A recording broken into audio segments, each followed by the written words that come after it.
Sometimes you reach a place, you have expectations, but then suddenly you start seeing something else.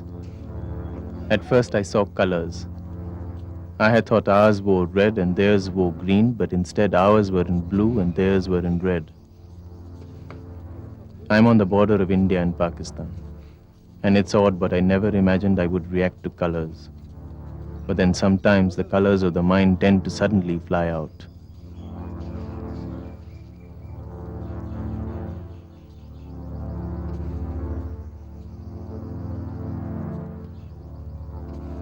I have a compass which keeps spinning me into zones of conflict. It's a very peculiar feeling here, because that very line scattered my family across the subcontinent. Like seeds in the wind, they flew, each carrying their own box of color.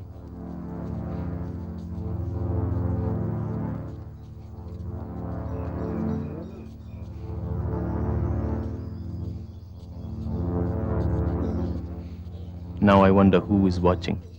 You, me, or someone else's memories. It's very difficult when you search in a mythical line that is just 12 inches wide and maybe several miles deep.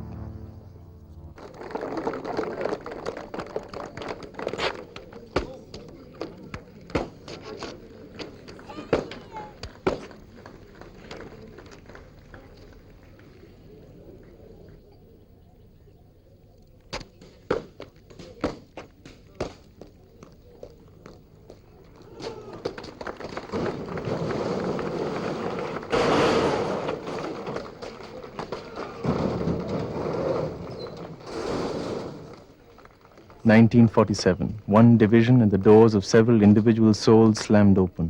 One tremendous release of violence, and even now, every sundown, we dance to its secret magic."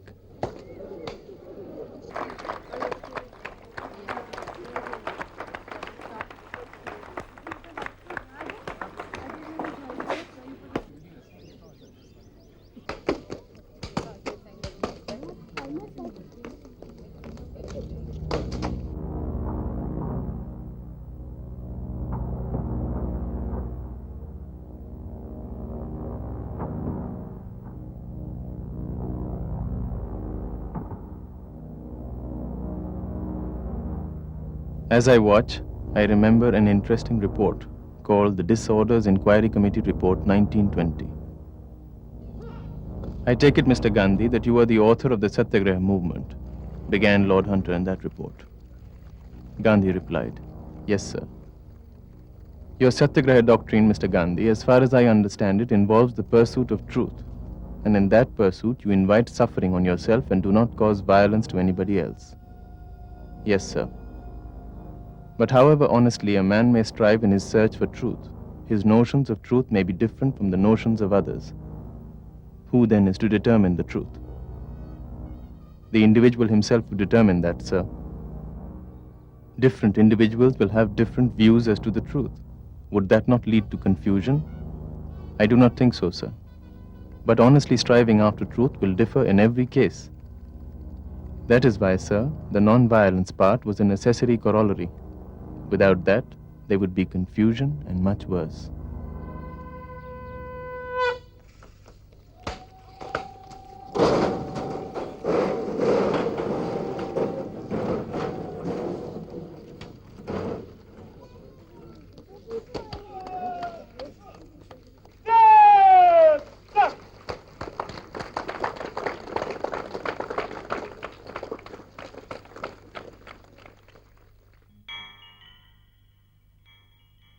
Obviously, I'm trying to understand the dynamics of division, and in turn find a method for dealing with conflict.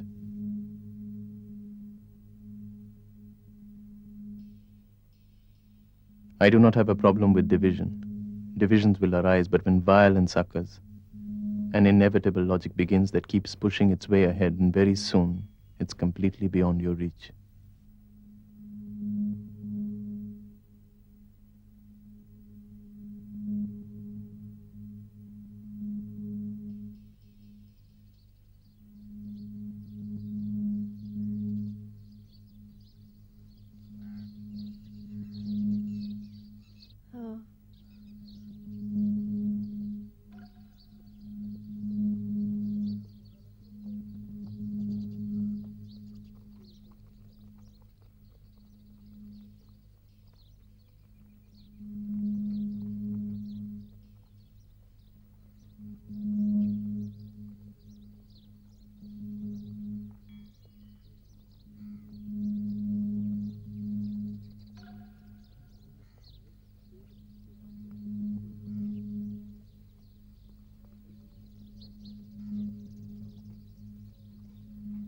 The tree on the left is ours, but the two trees in the center are theirs.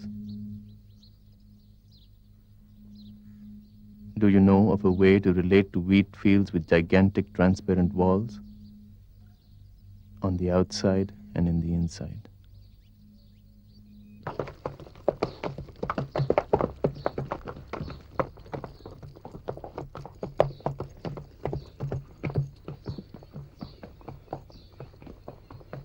When you look for answers inside yourself,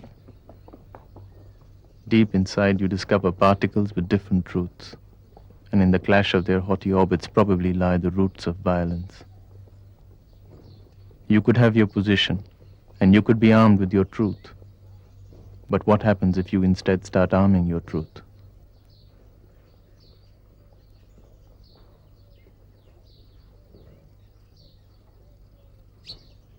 Can I say that when the rage in your heart sets the horizons on fire and when the truth of your tribe starts to bloat, then very soon the boundaries of division begin to smell of a putrefying corpse.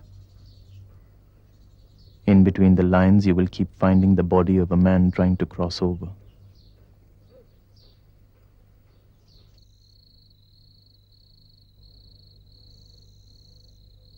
You will find him wearing short pants, monkey cap, rubber gloves, and frozen on the wire by the electricity of our collective fear.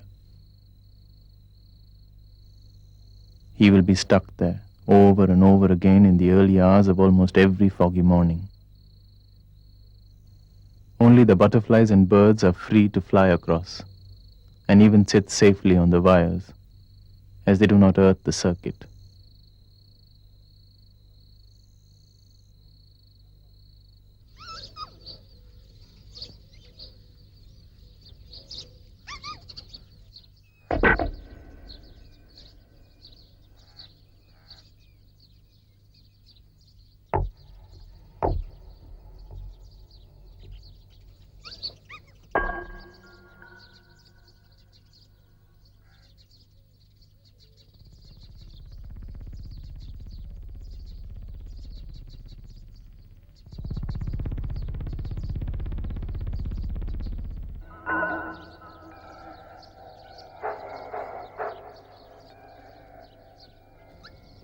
When provoked to the very end, when justice is continually denied, and when your dignity is at stake, then comes the moment when it is rightful to arm your truth.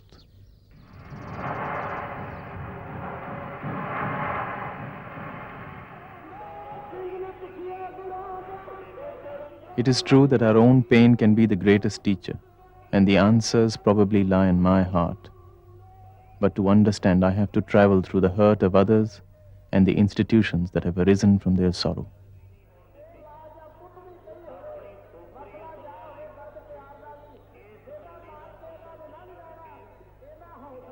I have to fly through souls, individuals, families, nations, communities. I do not know which space and time I'm spinning in, sifting through nameless people, stumbling by chance into a conflict that began a few hundred years ago.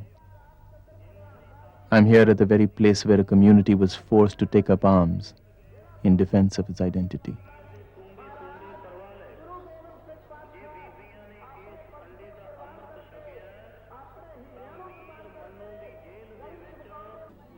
It is the 16th century, and you can almost hear the words of a heroic saint, Guru Gobind Singh.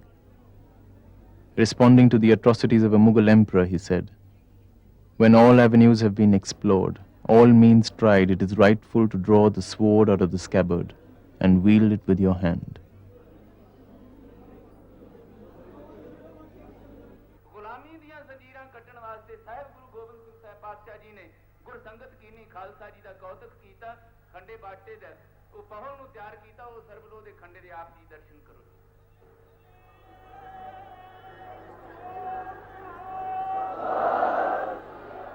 Sacred weapons, in memory of a historic transformation.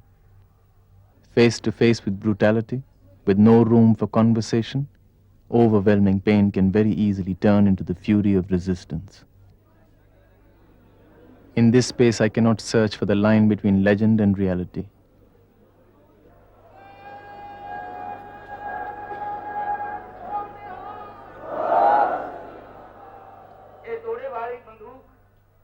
It's memories that really make up memorials, and such is the power of resistance that it warmly embraces all, in the inside and on the outside.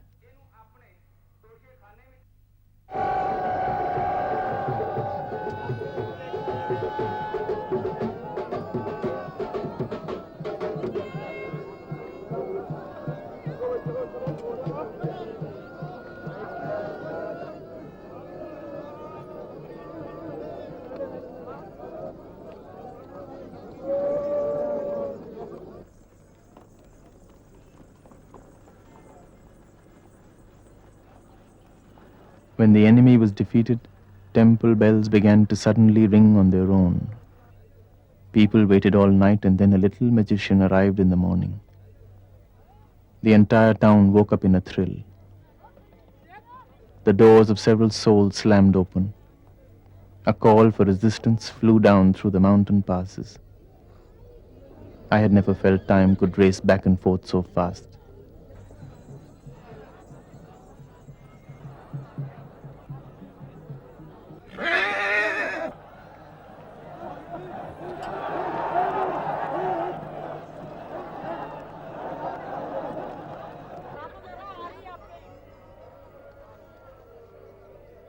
Justified resistance embraces all, and under severe oppression, all can embrace justified resistance. I'm thinking faster than I can register. Every person I see reminds me of another. Every face hides a deep torment. Every victim conceals a warrior. Farmers without land, war orphans with guns, workers without jobs, untouchables full of anger, women without hope. Even my own family, fleeing from Punjab during the massacre of 1947. My father always justified violent resistance as the final answer. But I am still unsure. I stop, try to get a hold of myself, but I'm mesmerized and pulled by this magnet so powerful that it continues to shape and change lives even to this date.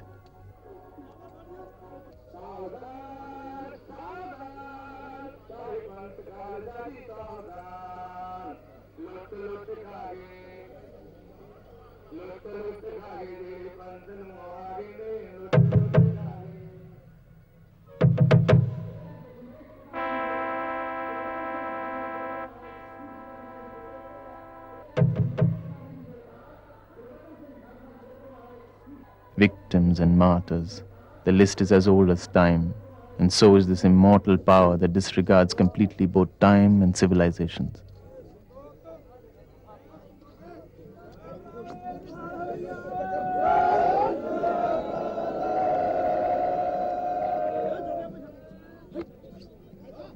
I look into its vortex and a few centuries pass by. I see the rise of a community and the formation of a collective identity. I see kings fleeing and warlords retaliating. I hear cries of victory and symbols of massacres being paraded in display. I see rebellious peasants on a rampage as well as soldiers resisting the mutiny. I can clearly see temples and battle tanks, ballot boxes and tiny blue stars shining in the eyes of little children. But I have lost sight of both the victors and the vanquished. I may as well be a spectator to a conflict in ancient Jerusalem. I feel as if I were in a daze. Every orbit in my brain is twanging in this magnetic field. I must retreat and search for answers in the quietude of my home.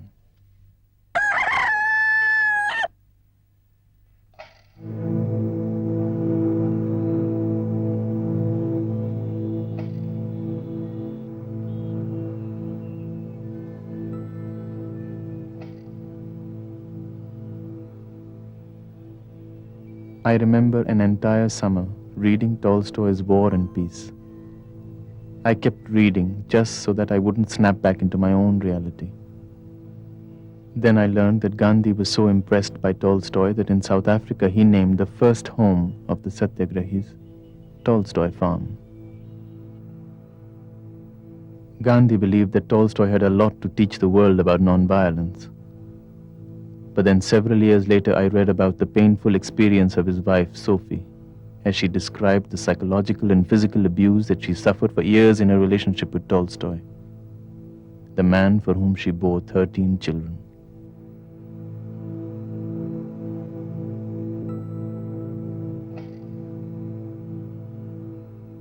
Families. I can understand and relate to conflict, but cannot accept the comfortable coexistence of good and evil. This symbiosis between the unseen, hidden, inch-by-inch violence inside my home and the spectacles of bravado crackling every day outside on the tarmac.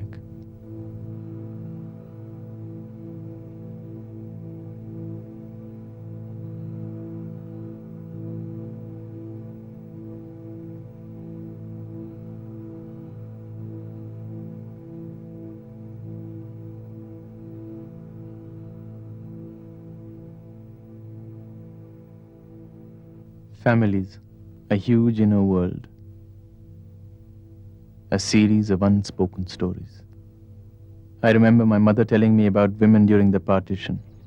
In panic, women would hammer nails and jam the windows to prevent the men on the streets from coming in. Women and children had to be quickly taken across the border. Wagah to Atari, Atari to Wagah, the last two railway stations on both sides of the border. Now when there is peace, the train still runs on the same route, but the ghosts of those partition trains continue to haunt these lines.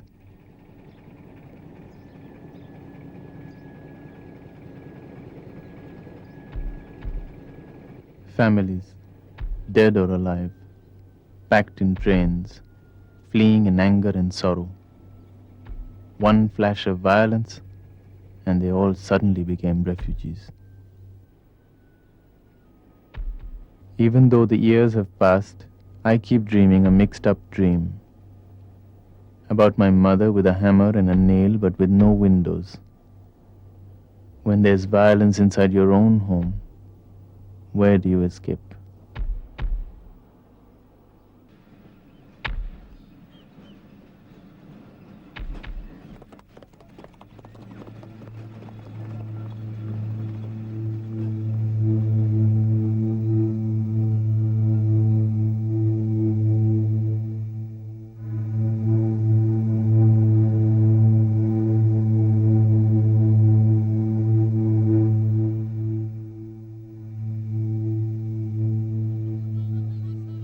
How far can I withdraw?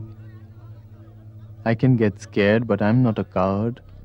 I know divisions arise, but I need to find a way where I do not react to violence with violence or flee from violence when it occurs.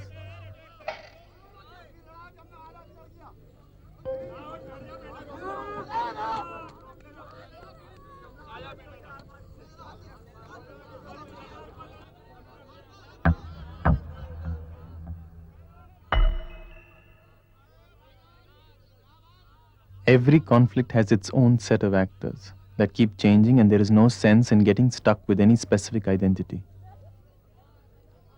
Conflicts are forever overflowing with respective validity, and honor is always at stake.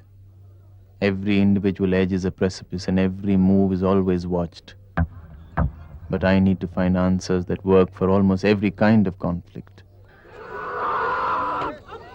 It's a very nerve-wracking inertia when you see something and feel that you've just seen it before. Over and over again, you sense the blow and hear the impact even before it happens.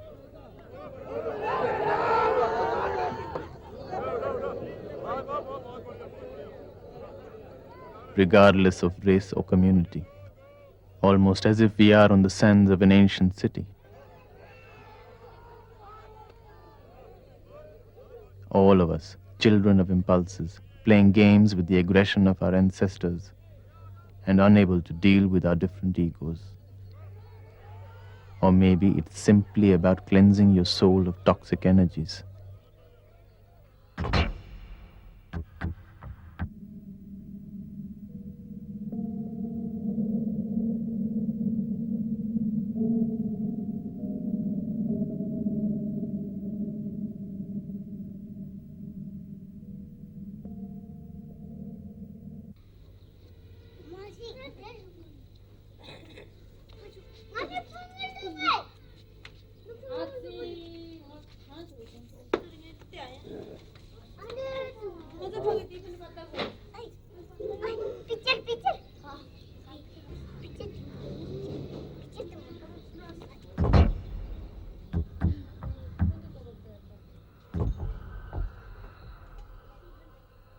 I have spun myself into another zone. Several families on the banks of a river. Outside, on the edge of the city. One flash of violence and thousands of identities tossed in the wind.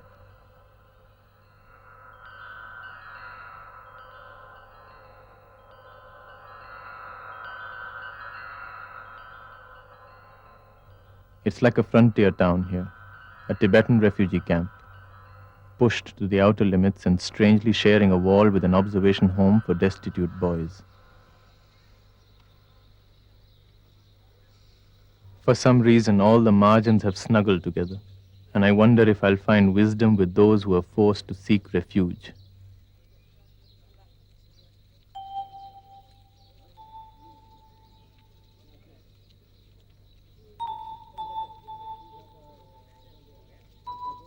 One day you wake up in the morning and the sun does not rise.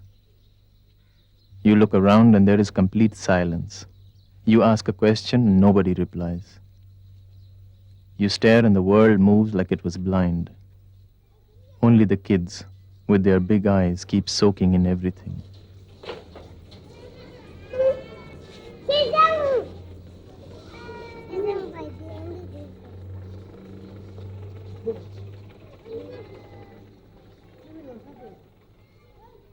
Sustained violence, spread over a long time. Sometimes the blood rushes up to my head and breaches all dams, and I feel like smashing the aggressor to pieces. Then I do not want to think about implications. I want my dignity back just now.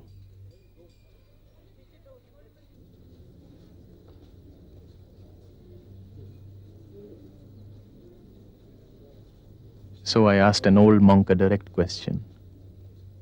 I can see 1, 2, in fact 3 generations of exiled memories scattered not just in the subcontinent but across the world. Do you not have more than enough reason for violence and resistance? He replied.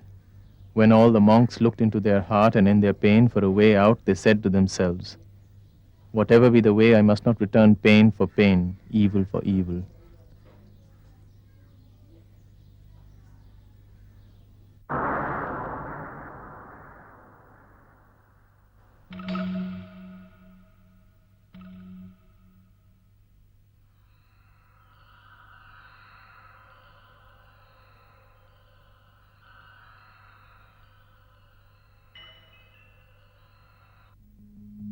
The action is the embryo from which the future will arise. There are no priorities, no short-term gains. The action is as important as the future, and the future is as important as the action. But then I asked, what is the action? And he said that the action is first the decision to be non-violent. And I asked, how is that the action? And he said to be non-violent is not to withdraw from conflict, but to intervene actively. But then what tools do I have to intervene, I asked. And he said, the greatest tool is the decision itself. For once you take the decision, then you devise the strategy.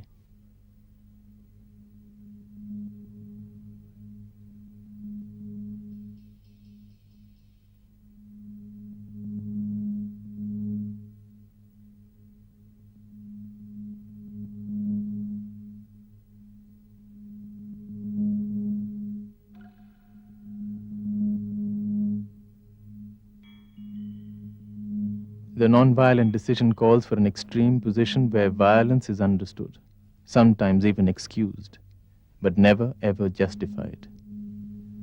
But this is only half the decision. The other half means active intervention, because it has to change the script of the play. Otherwise, the victims and aggressors will justifiably keep changing clothes forever. I have 1,000 new questions now. Only if you take the decision can you have new questions, he replied. Can the non-violent decision create an entirely different technique for intervention? Use reason and not force, the old monk replied. But if reason finds no response, use every opportunity to push your position and retreat the moment you realize that you're wrong. How can I push my position if I do not demonstrate my strength without force? The old monk took a while before he replied, but with a question.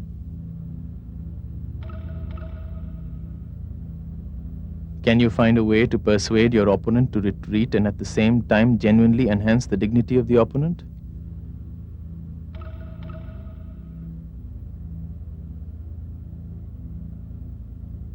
I could answer, but can you tell me how to triumph without being victorious?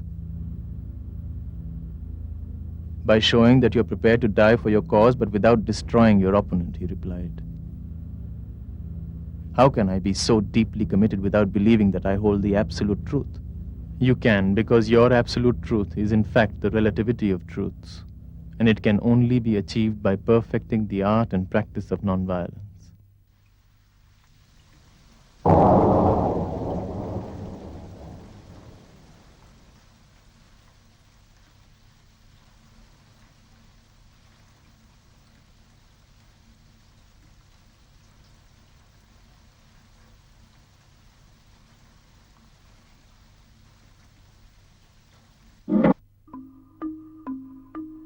We talked till late in the night.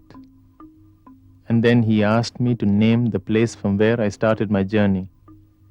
I said it was at a line called the border, around which every single evening emerged a village of nowhere people.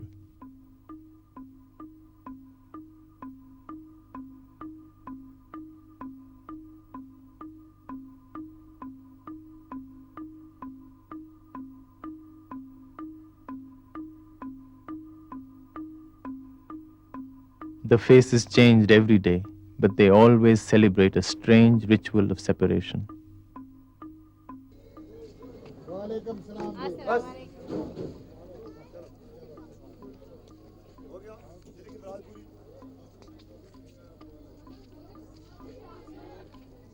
I was searching for answers, but in fact I realize now that I came here looking for comfort, trying to free myself from someone else's memories, fleeing from an endless cycle of violence.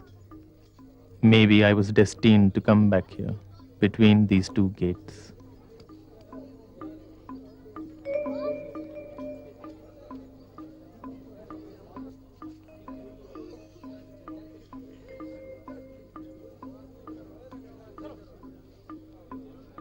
Maybe there is another season locked inside this line. And I think that somewhere here, there is a key which lies in the big eyes of a little child.